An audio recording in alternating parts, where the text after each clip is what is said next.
Lalín de la Macorra y no quería dejar este 20 de noviembre de hacerles mi cápsula de la Revolución Mexicana, por supuesto con un libro que me encanta. Es La Revolución a todo vapor, de ediciones, bueno, editado por Tecolote, y que nos platica sobre la revolución, pero hablando del auge del ferrocarril, etcétera. Y les leo un poquito. Porque además lo hace a través de un corrido, ¿ok? Y entonces les cuento. Ahí viene a todo vapor. ¿Cómo late el corazón? Levántate ya, mi amor. Llegó la revolución. Todo esto nos sucedía sin saber cómo ni cuándo. Y la máquina seguía pita pita y caminando. Y así nos cuenta más cosas.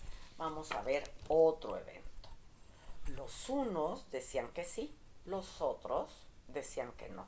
Cuando Madero llegó, hasta la tierra tembló. Fue presidente de México por elección popular y don Francisco I. Madero ocupó un grande lugar. Madero puso al tal Huerta en puesto muy envidiado para que mal le pagara con haberlo asesinado. Mataron a don Panchito y subió Huerta al poder. Pero el pueblo verdadero no dio su brazo a torcer. Ya estoy haciéndolo mal. Bueno, y finalmente el último de los que nos habla este libro, pero habla de más cosas, es ¿dónde está el jefe Zapata? Con esa espada que ya no brilla. ¿Dónde está el bravo del norte, que era don Francisco Villa? El pueblo y la Fuerza Armada son de la misma opinión. ¿Quieren que suba a la silla? Mi general Obregón. Los males de nuestra patria deben ser pronto curados y al presidente Obregón le esperan esos cuidados. ¿Qué tal? Muy padre, ¿verdad? Como les decía, esta colección es de Ya Verás, de la editorial Tecolote, que, como vieron, también selecciona momentos especiales de la revolución. Ya te leí unos cuantos, te cuento que también, por ejemplo, nos platica de Venustiano Carranza, del cual no les leí, o del plan de Ayala, de Zapata, y todo estaba en ese momento muy revuelto, ¿no? Unos luchaban contra otros, cambiaban de bando, se asesinaban, en fin. Aquí nos habla de que el presidente Carranza mandó al ejército para atacar a Zapata y fue Guajardo quien mató a Zapata. Entre otros personajes, también nos cuenta de Pancho Villa, y entonces fíjate cómo todos van haciendo un recorrido por los diferentes momentos de la revolución, pero todos buscaban poder. Sin embargo, ¿sabes qué los caracterizaba? Es que buscaban un cambio. Fueron muchos años muy complejos y terribles. Y como vieron, el libro termina cuando el general Obregón subió al poder. Y ahora quiero platicarles un poco de chismes de mi familia, ¿ok? Porque ya les platiqué un libro, ya vimos dónde pueden consultar sobre la revolución, y de ahí ya saben que siempre me gusta cómo viven, los chismes, etcétera. Bueno, pues justo de este capítulo de la historia sí puedo yo decirles cosas, pero recapitulemos. Don Porfirio llevaba muchísimos años en el poder, ¿no? Y Madero, entre otros, se levantó en armas para derrocarlo. Bueno, pues aquí es donde entra la vida de mi familia. ¿Por qué? Porque mi bisabuelo José Ferrell, que era de Hermosillo, Sonora, pero que desde pequeño vivió en Sinaloa, fundó el periódico El Demócrata. Y este era un periódico de oposición al régimen de Porfirio Díaz. Y por otro lado, organizó el movimiento ferrelista allá en el norte. La Enciclopedia de México considera que fue uno de los iniciadores de la revolución allá en el norte. Mi bisabuelo también estuvo en la política, fue diputado de las legislaturas 19, 20, 21, 22 y 23 y en 1909 se postuló y contendió para la gubernatura de Sinaloa contra el candidato porfirista Diego de la Vega. La población sinaloense sí votó por Ferrell, ¿eh? Sin embargo, las elecciones, ¿qué creen que pasó? Dieron como triunfador a Redo, a pesar de que había Redo comprado votos e intimidado a muchos pobladores que finalmente dieron como triunfador al candidato oficialista impuesto por Porfirio Díaz. Luchar en contra de lo que el gobierno quería era casi imposible de lograrse exitosamente. Francisco I. Madero le propuso a mi bisabuelo José Ferrell que se unieran los ferrelistas y los maderistas en contra de la reelección. Desconozco exactamente por qué mi bisabuelo no aceptó.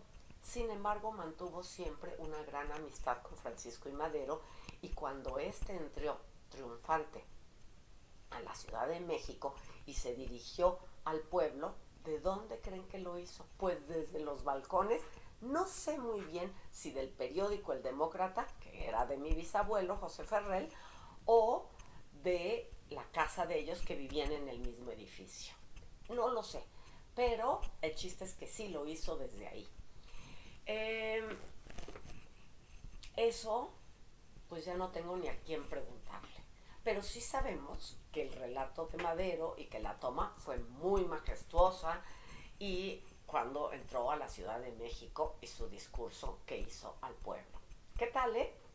Este sí creo que es un chisme jugoso que puedes saber, bueno, pues porque te lo estoy compartiendo, jeje. Sin embargo, no encuentras tan fácilmente, esta información en los archivos históricos.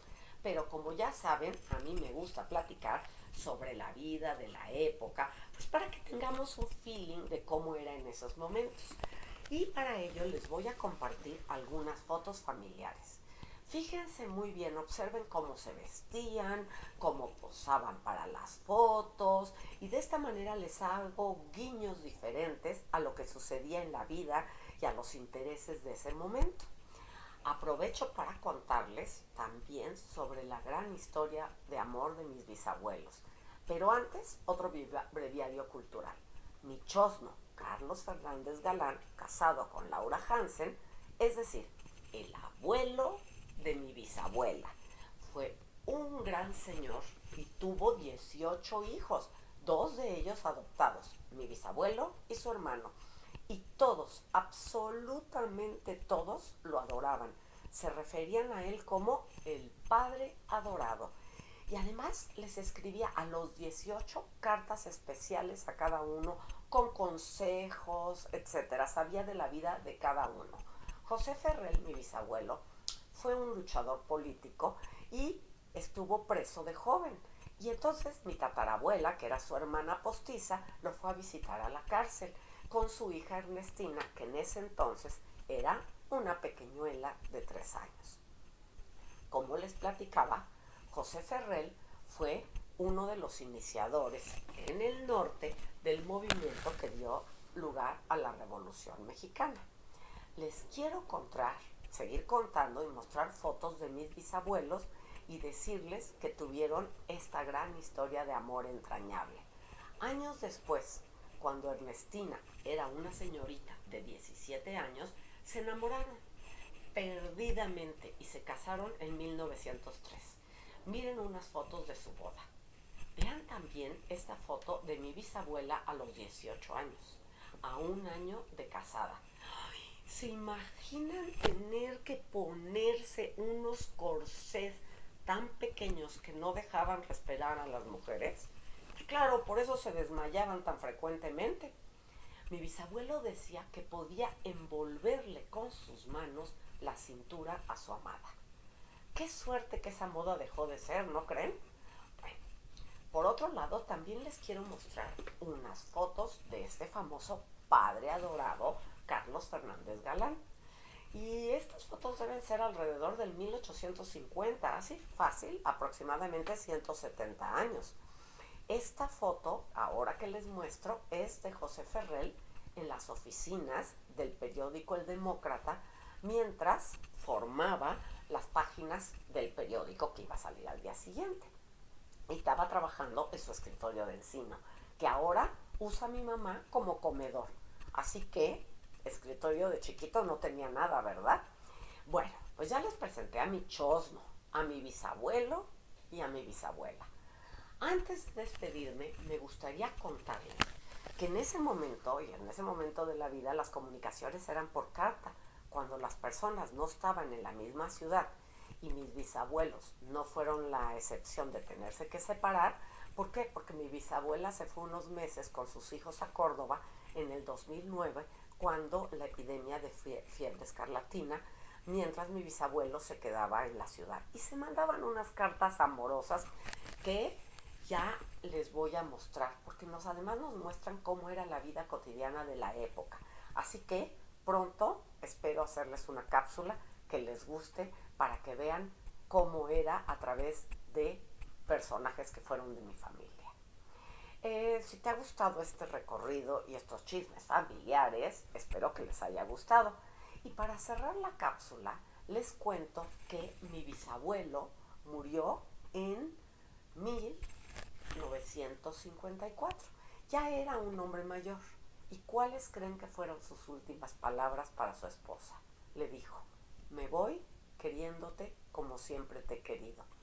¿No es eso una historia de amor fabulosa?